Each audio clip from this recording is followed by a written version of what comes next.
Hello students, मैं doctor प्रीति आपका बहुत बहुत स्वागत करती हूँ हमारे चैनल आर्यभिषक में। आज हम लोग प्रैक्टिकल क्लासेस कंटिन्यू करने वाले हैं और जैसा कि हम लोग इंस्ट्रूमेंट्स के बारे में पढ़ रहे थे, तो आज हम लोग स्पंज होल्डिंग फोर्सेप्स और एलिस टिश्यू फोर्सेप्स के बारे में पढ़ेंगे। तो सबसे पहले आइए देखते हैं sponge holding forceps, also called Rampley's sponge holding forceps. तो ये इसका नाम रैम्पले स्पंज होल्डिंग फोर्सेप्स भी कहा जाता है। तो स्पंज होल्डिंग फोर्सेप पढ़ने से पहले आइए जान लेते हैं फोर्सेप शब्द का मतलब क्या होता है। फोर्सेप वो इंस्ट्रूमेंट्स होती हैं जो हमें किसी पार्ट को पकड़ने में या होल्ड करने में मदद करती हैं। इन फोर्सेप्स को आयुर्वेद में स्वस्तिक यंत्र कहा गया है। ये स्वस्तिक यंत्र या फोर्सेप बहुत वैरायटीज की होती हैं, जिनमें से हम आज दो फोर्सेप के बारे में पढ़ेंगे, जो कि सबसे पहले है स्पंज होल्डिंग फोर्सेप, या जिसका नाम हमने अभी अभी बताया कि रैम्पलेस स्पंज होल्डिंग फोर्सेप। तो यहाँ डायग्राम में आप लोग देख सकते हैं, ये नीचे वाली डायग्राम जो है फोर्सेप की, ये क्लोज्ड कंडीशन में, ये अभी क्लोज्ड है, और राइट साइड में जो आप डायग्राम देख रहे हैं ये ओपन है। आइए पहले थोड़ा सा हम फोर्सेप्स के पार्ट्स के बारे में जान लेते हैं। जैसे फोर्सेप का सबसे ये नीचे का भाग, इस भाग को हम हैंडल कहते हैं, क्योंकि यहाँ से ही फोर्सेप को पकड़ा जाता है, तो इसे हैंडल कहा जाता है। ये जो रिंग्स हैं इसको फिंगर रिंग्स कहा जाता है,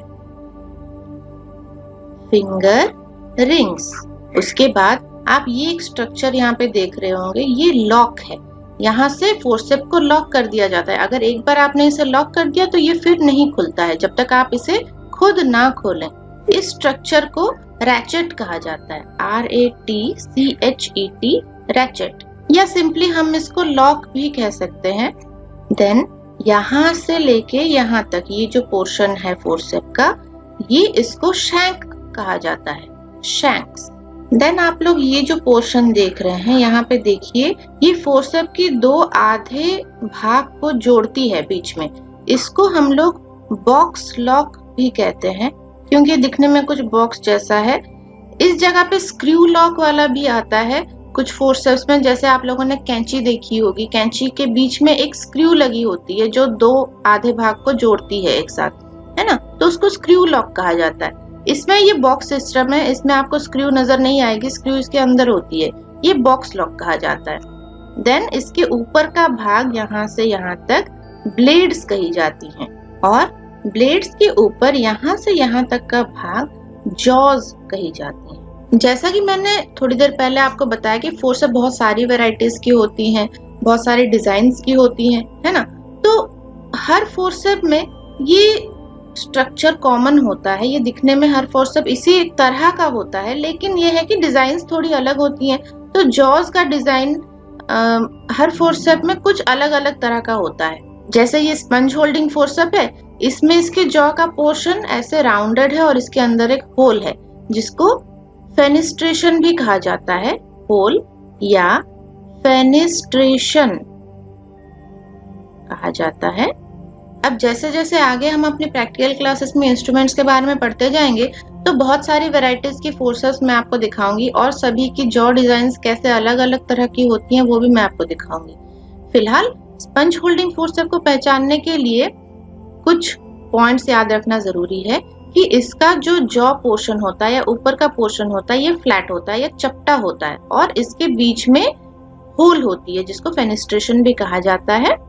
दूसरा पॉइंट, इसकी जॉस की जो अंदर की सरफेस होती है वो सेरेटेड होती है। आप लोग यहाँ अंदर की तरफ ये कुछ लाइंस देख पा रहे होंगे, इसको सेरेशन कहा जाता है। अगर हम इसको पास से देखेंगे तो ये सरफेस कुछ इस तरह की दिखाई देगी आपको, जैसे छोटे छोटे दांत निकले हों, तो उसको हम लोग सेरेशंस कहते हैं। और स्पंज होल्डिंग फोर्सेप को पहचानने का तीसरा पॉइंट है कि इसमें रैचेट होती हैं या लॉक होती हैं। बहुत सारी फोर्सेप्स ऐसी आती हैं जिसमें लॉक नहीं होती, जैसे आप लोगों ने कैंची देखी होगी, कैंची भी एक प्रकार की फोर्सेप है, उसमें कोई लॉक नहीं होती है, लेकिन स्पंज होल्डिंग फोर्सेप में रैचेट प्रेजेंट होता है या लॉक प्रेजेंट होती है। आप लोग वीडियो में स्पंज होल्डिंग फोर्सेप देख पा रहे होंगे, बहुत ही क्लोजली ये वीडियो ली गई है। देखिए, जब हम इसको खोलते हैं, इसके ऊपर का पोर्शन, ये जो पोर्शन है ये जॉ पोर्शन है, आप लोग देख सकते हैं। तो दोनों तरफ से इसको दिखाया जा रहा है। अंदर की तरफ आप लोग सिरेशंस देख सकते हैं, काफी क्लोजली ये दिखाया जा रहा है। देखिए इसके अंदर की और ये सिरेशंस हैं। ये देखिए ये ऐसे लग रही है जैसे छोटे छोटे दांत मौजूद है अगर हम साइड से देखें तो, और अंदर की पूरी सरफेस सिरेटेड है। ये पोर्शन इसका ब्लेड है, ये बॉक्स लॉक है, और नीचे ये आ गई आपकी शैंक्स जिसे कही जाती है, और ये इसका रैचेट है। आप लोग देखिए ये कैसे दोनों तरफ इसमें 4 लॉक्स हैं, आप देख सकते हैं 1 2 3 4। जब हम इसको लॉक करते हैं स्टेप वाइज 1 2 3 4 खट खट की आवाज आपको आएगी। देखिए ये ऐसे लॉक हो गया, और जब आपको इसको खोलना होगा आपको एक उंगली नीचे की ओर प्रेस करनी होगी। जैसे ये थंब फिंगर है, थंब फिंगर से जो आपने फिंगर रिंग में डाल रखी है उसको आप नीचे की ओर प्रेस करेंगे तब जाके ये खुलेगी, ये अपने आप नहीं खुलेगी। आइए अब देख लेते हैं कि स्पंज होल्डिंग फोर्सेप्स के यूज क्या क्या होते हैं। सबसे पहले antiseptic dressing of abdominal operations like caesarean section and hysterectomy. तो आपको कोई भी ऑपरेशन करना हो सबसे पहले आपको एरिया प्रिपरेशन करना होता है, यानी जिस एरिया का हम ऑपरेशन कर रहे हैं उस एरिया को हमें साफ करना होता है। तो उसके लिए हम स्पंज होल्डिंग फोर्सेप का इस्तेमाल करते हैं। जैसे यहाँ पे आप लोग डायग्राम में देख सकते हैं कि स्वाब रखा है, ठीक है। इसको स्पंज होल्डिंग फोर्सेप से आपको पकड़ना है, देन इसमें बीटाडिन आप लीजिए या सेवलॉन से आप साफ करिए या स्पिरिट का इस्तेमाल करिए साफ करने के लिए, देन आपको उस एरिया को वाइप करना है। इस फोर्सेप का मेन यूज यही है, इसीलिए इसका नाम स्पंज होल्डिंग फोर्सेप रखा गया है, क्योंकि ये स्पंज को पकड़ने में इस्तेमाल किया जाता है। उसके बाद सेकेंड यूज देखिए, antiseptic dressing for vaginal operations like D&E, SNE, any normal delivery, instrumental delivery और एनसर्कुलेज ऑपरेशंस। तो आपको कोई भी ऑपरेशन करना हो, जैसे वेजिना के अंदर सर्विक्स में कोई ऑपरेशन आपको करना है, एनसर्कुलेज ऑपरेशन आपको करना है, या फिर आपको D&E करवानी है, dilation and evacuation, suction and evacuation SNE, या फिर नॉर्मल डिलीवरी के वक्त आपको अंदर की एंटीसेप्टिक ड्रेसिंग करनी है, मतलब आपको सेवलॉन या बीटाडिन से अंदर का साफ करना है, ठीक है। तो उसमें आप स्पंज होल्डिंग फोर्सेप का इस्तेमाल कर सकते हैं। ये काफी लंबा होता है, तो हम बाहर से ही इसको स्पंज पकड़ के वेजिना के अंदर डाल के पूरी सर्विक्स की सफाई बहुत अच्छे से कर सकते हैं। यहाँ देखिए इस वीडियो में दिखाया जा रहा है कि कैसे स्पंज को पकड़ा जाता है इससे। ये देखिए सिरेशंस है, तो स्पंज का फिसलने का कोई भी चांस नहीं है। अब ये स्पंज को होल्ड की गई और नीचे से इसको हमने लॉक कर दिया। अब आप इसको जितना हिलाइए स्पंज नहीं फिसलेगा, ये इसमें से नहीं हटेगा, बाहर नहीं आएगा। देन आप लोग इस पोजीशन में, जैसे देखिए ये फिंगर रखी जा रही है, इस पोजीशन में इसको पकड़ना है और उसको स्पंज को आप बीटाडिन या सेवलॉन से वेट कर लीजिए, देन आप उससे एरिया को साफ कर सकते हैं, पोंछ सकते हैं। इसके बाद आइए देखते हैं इसके और क्या यूजेस हैं। To grasp the lip of the cervix for diagnosis and repair of cervical tear. अगर डिलीवरी के वक्त सर्वाइकल टीयर हो गया है, सर्विक्स फट गई है, तो हम स्पंज होल्डर का इस्तेमाल करके सर्विक्स के दोनों लिप्स को पकड़ सकते हैं। तो ये एंटीरियर लिप ऊपर का देखिए एक स्पंज होल्डर से पकड़ा हुआ है, और यहाँ पे नीचे का लिप, पोस्टीरियर लिप एक स्पंज होल्डर से पकड़ा हुआ है। देन आप साइड्स का स्टिच डाल सकते हैं आराम से। To remove the membranes in normal delivery और फॉलोइंग सीजरियन सेक्शन। अगर अंदर कुछ मेम्ब्रेन्स रह गई हैं तो हम स्पंज होल्डर का इस्तेमाल करके उन मेम्ब्रेन्स को निकाल सकते हैं, क्योंकि एक तो उसमें सिरेशंस होती हैं, तो जब आप उसको पकड़ लोगे तो वो फिसलेगा नहीं। दूसरा, इसकी जो जॉज हैं या जो ऊपर का पोर्शन है देखिए ये राउंडेड है, तो जब आप इसको अंदर डालेंगे इससे कोई भी इंजुरी होने के चांसेस नहीं है। इसके अलावा to hold the lips of the cervix in encerclage operation instead of Allis tissue forcep. अगर एलिस टिश्यू फोर्सेप आपको नहीं मिल रहा है तो आप इसका इस्तेमाल कर सकते हैं स्पंज होल्डर का सर्विक्स को होल्ड करने के लिए एनसर्कुलेज ऑपरेशन के दौरान। एनसर्कुलेज ऑपरेशंस क्या होती है मैंने आपको पहली वीडियो में ही बताया था, जहाँ पे सर्वाइकल इनकॉम्पिटेंस देखी जाए, यानी प्रेगनेंसी के दौरान अगर सर्विक्स डायलेट हो जाए तो उस जगह पे एनसर्कुलेज ऑपरेशन किया जाता है, या सर्विक्स के मुंह को, ये जो ओपनिंग है इसको राउंड स्टिच डाल के, या जिसको पर्स स्ट्रिंग स्यूचर भी कहा जाता है, पर स्ट्रिंग स्यूचर डाल के इसको बंद कर दिया जाता है ताकि यूटरस के अंदर जो फीटस बन रहा है या बड़ा हो रहा है वो बाहर ना निकल आए। तो इस एनसर्कलेज ऑपरेशन के दौरान अगर आपको सर्विक्स पकड़नी हो, एलिस फोर्सेप्स आपके पास नहीं है, तो आप स्पंज होल्डर का इस्तेमाल करके भी इसको पकड़ सकते हैं। स्पंज होल्डर से पकड़ने का एक बेनिफिट ये भी है कि इसके जो दांत होते हैं वो ज्यादा बड़े नहीं होते, तो ये गड़ते नहीं है या कोई इंजरी उसमें नहीं होती। ये दांत बहुत ही छोटे छोटे होते हैं, तो उसमें से जब आप किसी टिश्यू को पकड़ लें तो वो स्लिप नहीं होता है। एक दूसरा, ये इतने बड़े भी नहीं होते हैं कि ये इसमें गड़ जाए या कोई इंजरी पैदा कर दे। इसके बाद और कैसे हम इसका यूज कर सकते हैं? In case of extension of uterine wound and tear of blood vessels during caesarean section, it is used to hold the margins and turn blood vessels for haemostasis. तो जब किसी भी प्रकार का ऑपरेशन हो रहा हो और वहां पे कोई आर्टरी या ब्लड वेसल कट गया, वहां से ब्लीडिंग हो रही है, तब ये स्पंज होल्डर लगा के हम उस आर्टरी को क्लैंप कर सकते हैं, पकड़ सकते हैं, ताकि वहां पे ब्लीडिंग बंद हो जाए। ब्लीडिंग बंद करने की प्रक्रिया को होम्योस्टेसिस कहा जाता है। It is also used instead of ovum holding forceps for D&D operations और removal of placental bits in postpartum haemorrhage और सेप्टिक अबॉर्शंस। तो जहाँ पर अबॉर्शन हो जाए या फिर डिलीवरी के बाद प्लेसेंटल बिट्स अंदर रह जाएं, तो वहाँ पे अगर आपके पास ओवम होल्डिंग फोर्सेप्स नहीं है तो आप स्पंज होल्डर का इस्तेमाल करके भी उन प्लेसेंटल बिट्स को बाहर निकाल सकते हैं। और अबॉर्शन के दौरान अगर DNC करने की जरूरत पड़े तो वहां पर भी आप स्पंज होल्डर का इस्तेमाल कर सकते हैं, लेकिन स्पंज होल्डर का इस्तेमाल करने के लिए सर्विक्स का डायलेशन सफिशिएंट होना चाहिए, मतलब ज्यादा होना चाहिए, क्योंकि स्पंज होल्डर की जो जॉज है वो थोड़ी चौड़ी होती हैं ओवम होल्डिंग फोर्सेप्स से। ओवम होल्डिंग फोर्सेप्स की जॉज थोड़ी छोटी होती हैं, पर स्पंज होल्डर की जॉज काफी चौड़ी होती हैं। तो अगर आप स्पंज होल्डर सर्विक्स के अंदर डाल रहे हो, यूटेरस के अंदर डाल रहे हो, तो सर्विक्स की डायलेशन थोड़ी अच्छे से होनी चाहिए ताकि ये स्पंज होल्डर आराम से अंदर जा सके।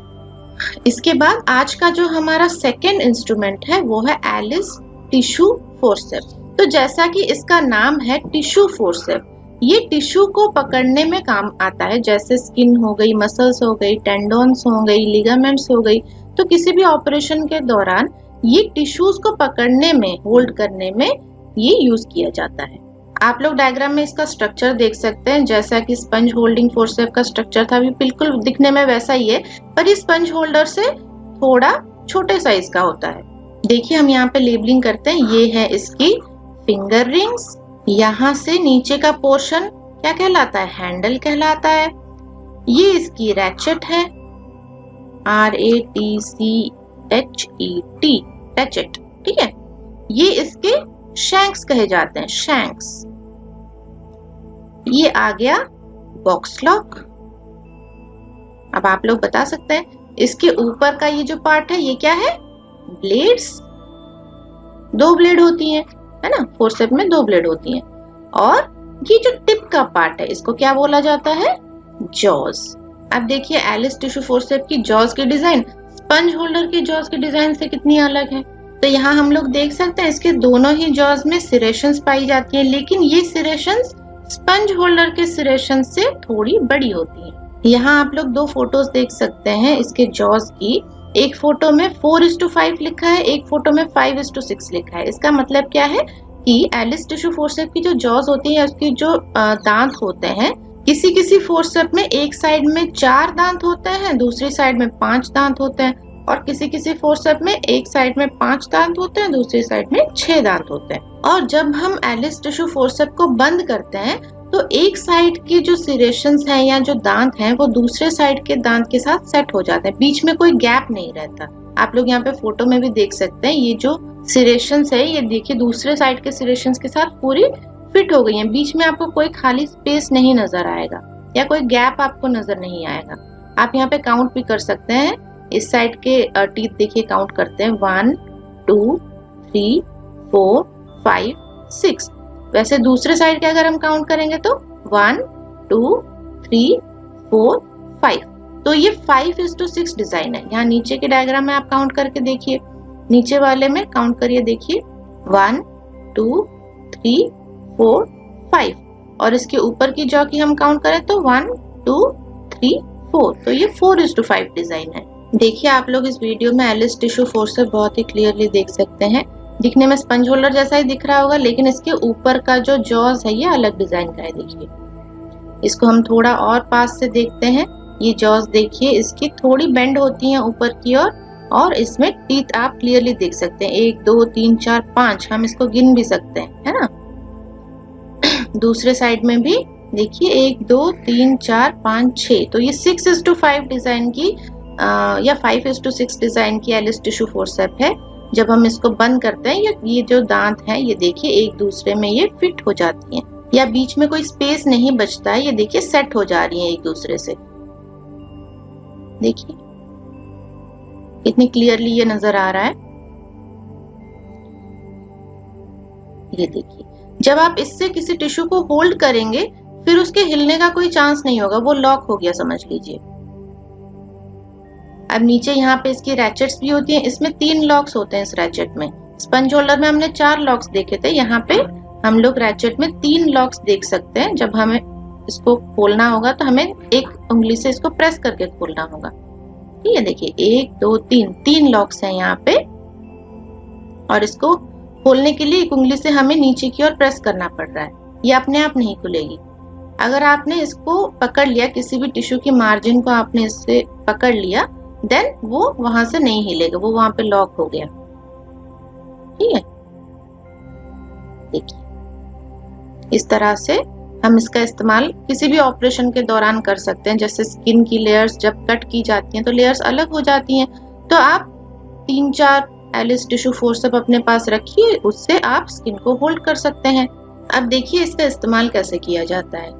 In cesarean section, it is used in various steps in skin to hold the skin margin. जब स्किन पे आप कट लगा रहे हैं तो स्किन की मार्जिन को पकड़ने के लिए एलिस का इस्तेमाल किया जा सकता है।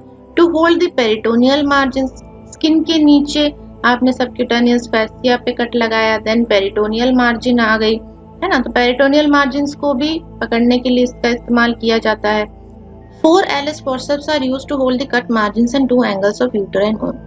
तो जब CS का सेक्शन किया जाता है, यूटरस में आपने कट लगा दी इस तरह से, ये ओपन हो गया है ना, तो यहाँ पे एक एलिस फोर्सेप्स आप लगा दीजिए, दोनों मार्जिन से इसकी फिक्स हो गई, और यहाँ दोनों साइड्स में या कॉर्नर्स में आप 2 एलिस फोर्सेप्स लगा दीजिए। ठीक है, तो ये फिक्स हो गया। जब यहाँ से आप बेबी आउट करेंगे या बच्चे को निकालेंगे तो ये जो कट लगाया गया है ये और ज्यादा नहीं बढ़ेगा, ये लॉक हो जाएगा यहाँ से। ठीक है, और इसका इस्तेमाल हम कैसे कर सकते हैं in D&E operation to grab the anterior lip of the cervix.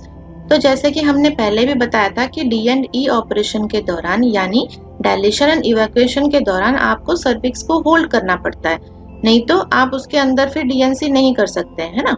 तो सर्विक्स को होल्ड करने के लिए एक स्पेसिफिक इंस्ट्रूमेंट है जिसको वल्सेलम कहा जाता है। वल्सेलम, अगर आपके पास वल्सेलम अवेलेबल नहीं है तो आप एलिस टिश्यू फोर्सेप्स का इस्तेमाल कर सकते हैं सर्विक्स के एंटीरियर लिप को होल्ड करने के लिए। Then to hold the lips of the cervix in cerclage operations, तो सर्कलेज ऑपरेशन के दौरान भी आप एलिस का इस्तेमाल कर सकते हैं सर्विक्स को पकड़ने के लिए। अब सिजेरियन सेक्शन हो, D&E ऑपरेशन हो, या बॉडी में दूसरे पार्ट्स में भी जो भी सर्जरीज हो रही हैं, तो टिश्यू को होल्ड करने के लिए वहां पे एलिस फोर्सेप्स का इस्तेमाल किया जाता है। एलिस टिश्यू फोर्सेप्स में जो सिरेशंस होती हैं वो इतनी परफेक्ट होती हैं कि एक ब्लेड की सिरेशंस दूसरे ब्लेड की सिरेशंस के साथ एकदम फिट बैठ जाती हैं। ठीक है, और उसके बीच में जो भी टिश्यू आप होल्ड करो उसके स्लिप होने के चांसेस 0% हो जाते हैं, वो और स्लिप नहीं होता है। इससे क्या होता है, इससे सर्जरी के बीच में कोई भी डिस्टर्बेंस नहीं आती, आपकी सर्जरी बहुत ही अच्छे से हो सकती है। तो आज हम लोगों ने स्पंज होल्डिंग फोर्सेप्स और एलिस टिश्यू फोर्सेप्स के बारे में पढ़ा। अब नेक्स्ट प्रैक्टिकल क्लासेस में हम और भी नई नई इंस्ट्रूमेंट्स के बारे में जानकारी हासिल करेंगे। तब तक आप हमारे चैनल को जरूर सब्सक्राइब कर लीजिए ताकि आगे की जो भी क्लासेस अपलोड की जाए वो आपके पास नोटिफिकेशन आ जाए।